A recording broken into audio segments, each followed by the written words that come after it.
exclusive, one-of-a-kind event, a vintage car exhibition and competition that celebrated the classic car in all of its many iterations.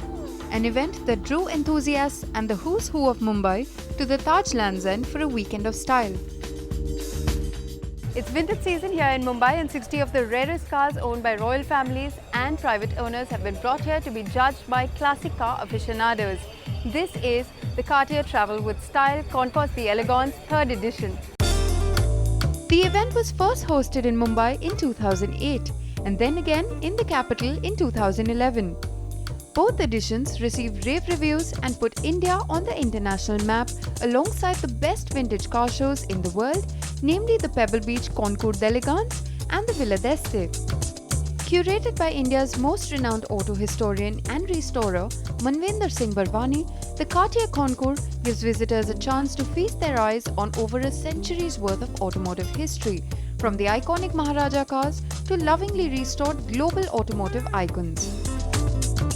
Well, it makes my job difficult every time I do these events because I have to innovate and research further and further into the Indian automotive history and heritage.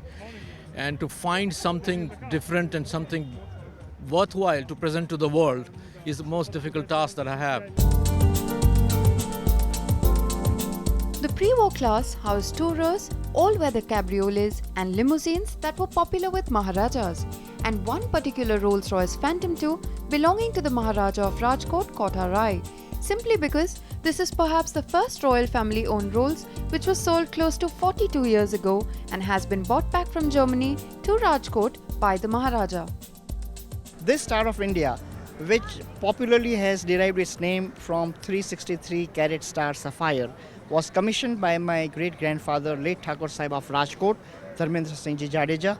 Not only this is a luxury car, but it is an embodiment of heritage, art and culture.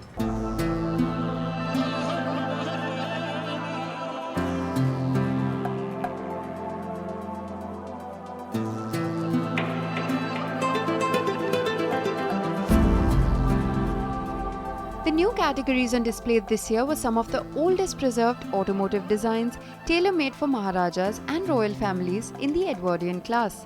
And the restoration levels of these cars are so astounding, you could be mistaken to believe they were newly manufactured cars. Earlier, all the restoration was not international standard or not also on the national level. But now, because of this event, Cartier, everybody is now restoring the cars in a very nice way. It's encouraging the owners to bring out their cars and make them available. One of the favorite pastimes of Maharajas and royal families has been hunting. And this is the Shikar class which has been added at the Cartier event for the first time in India, and the cars here range from 1926 to 1947 models. Typically, a lot of the Maharajas had their cars fitted and customized to a great extent with a lot of hunting equipment.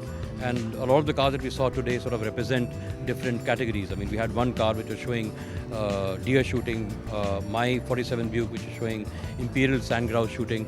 We had a tiger shooting car. Very, very interesting. And the kind of equipment that you saw, the kind of accessories that you saw in these cars, it was all very, very, very, very informative, I think, for everyone.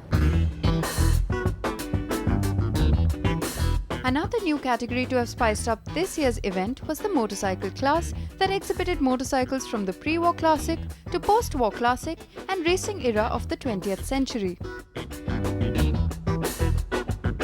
This is a 1912 model. In 1915 it was shipped from Calcutta to Jodhpur to the previous owner of this bike who was there. Last 6 years I have spent to restore this bike to this perfection, and I am extremely happy that this bike I had never put in any other shows. This is the first show and it has stolen everything. The cars and bikes on display were judged on maintenance and the quality of restoration by distinguished names in the automotive sector, from motoring legends Sterling Moss and Giacomo Agostini to ace designer Gordon Murray and Fiat heir Lapo Elkin. The cars are beautiful. One, more interesting than the other. I'm extremely proud to see that there's 5 Fiats. Here it is at Topolino, the first Fiat who came to India. I met the owner yesterday. Then there's few others. There's also a Chrysler. There's beautiful Rolls Royces, beautiful Bentleys. There's many astonishing cars.